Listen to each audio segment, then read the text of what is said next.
Have you ever seen a line of Python code that starts with a with? This is called a context manager, and it's used to safely manage connections to files and other resources. But before we explain how context managers work, let's see when they're useful. If you'd worked with files in Python before, you know the basic pattern. Open a file, do something with it, then close it when you're done. This last step, closing the file, is really important. To see why, let's dive into some code. Suppose we want to save a few book titles to a text file. To do this, we can open the file in write mode and write the 3 titles to it.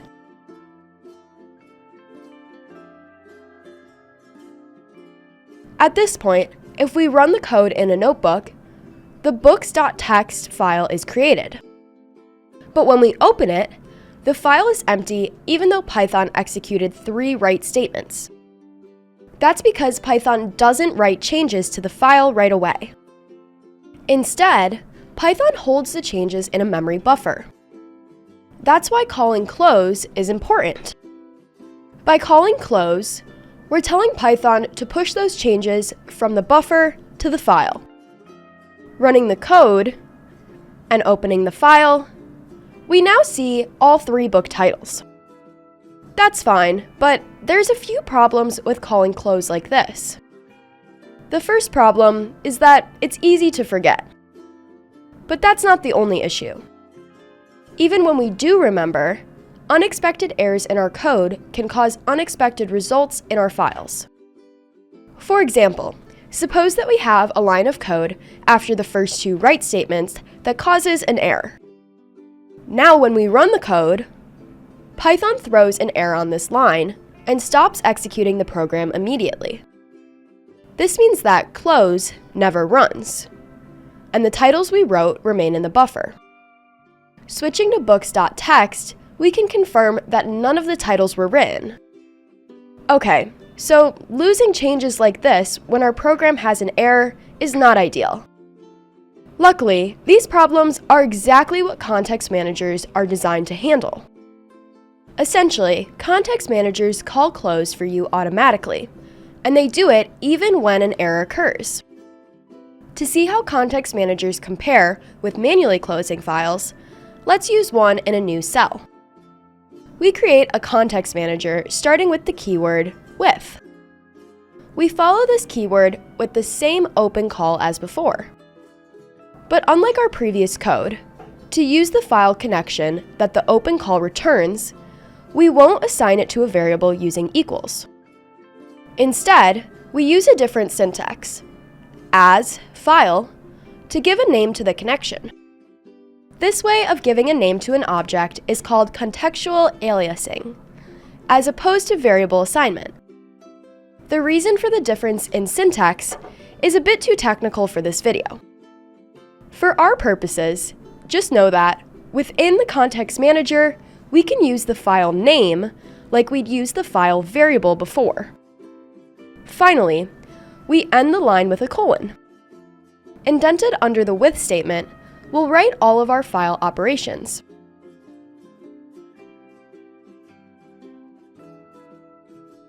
Since we're using a context manager, we don't need a close statement, so there's nothing to forget.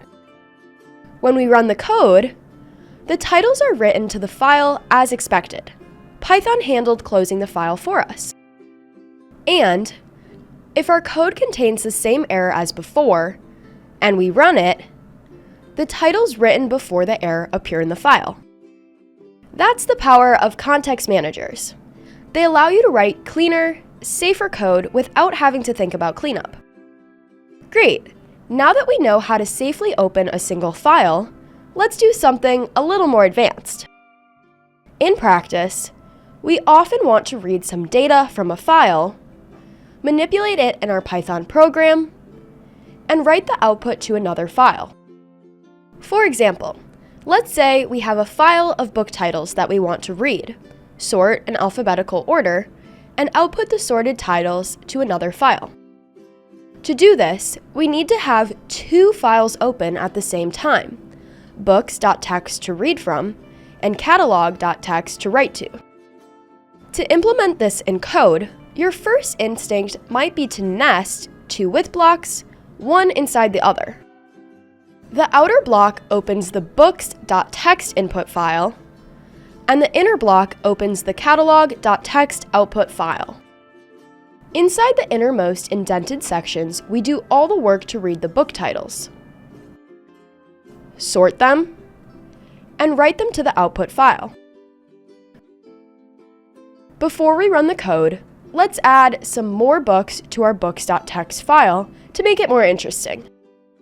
Okay, switching back to the code and running it, we can see the output catalog.txt file is created for us. Opening this file, we see all the book titles in alphabetical order. But nested with blocks add an extra layer of indentation, and as the code grows, the nesting can get hard to follow. Luckily, Python gives us a cleaner way. We can instead open both context managers on the same with line, separated by a comma. This does exactly the same thing as the nested version, but in a single flat structure. Running this, and checking our catalog.txt file, we still see the sorted titles. Awesome, but file handling isn't the only place where context managers are useful. Anytime your program works with a resource that needs to be properly set up and cleaned up, a context manager is the right tool. Database connections are a great second example. A database is an organized way to store and retrieve data. Unlike a text file, it lets you search, filter, and update information efficiently. When Python connects to a database, it opens a channel to send instructions and receive results, similar to opening a file. And just like a file, that connection needs to be properly managed. If our program tries to insert several records, and an error occurs mid-operation, the database could end up in a partially updated state, leaving the data inconsistent. A context manager handles both concerns. It closes the connection when you're done, and if an error occurs, it undoes any incomplete changes so the database stays clean. To see this in action, let's store our book titles in a simple database using the SQLite 3 module. SQLite is a lightweight database that stores everything in a single local file, no separate server required. To connect to a database, we use SQLite's connect function and pass in a name for the database file. Since the books.db file doesn't exist yet, SQLite will create it for us.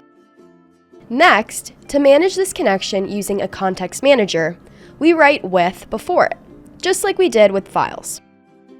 Also like with files, we store the database connection using the as syntax.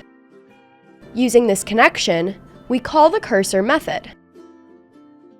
The cursor method returns an object that we'll use to send instructions to the database. After setting up the cursor, to organize our titles using a database, we need to first set up a new table. A table organizes data into rows and columns like a spreadsheet. We'll give ours 2 columns, ID, a whole number that uniquely identifies each row, and title, which stores the book title as text. To create the table in code, we start by calling cursor.execute. This command tells the database to run whatever SQL command we pass in as an argument. As the argument, we write a triple quoted string, which lets us write text across multiple lines. Inside it, we write the SQL command to create the table. In this video, we'll explain a few simple SQL commands at a high level. If you'd like to see more in-depth videos on SQL, let us know in the comments below. The first step is to create the table called books. This table will have 2 columns, ID and title. Unlike Python, SQL requires that we specify a data type for our columns. ID is an integer, and title is text, which is like a Python string. Running this now, we can see that the books database has been created. And if we open this file, we can see that it has our books table with its 2 columns. Note that to show the contents of the database file, we're using VS Code with the SQLite Viewer extension enabled. We left a link to download VS Code and this extension in the description. Great! Now to insert our book titles into this database, let's head back to our code. To store the titles, we'll create a list of tuples, where each tuple is an ID and a book title.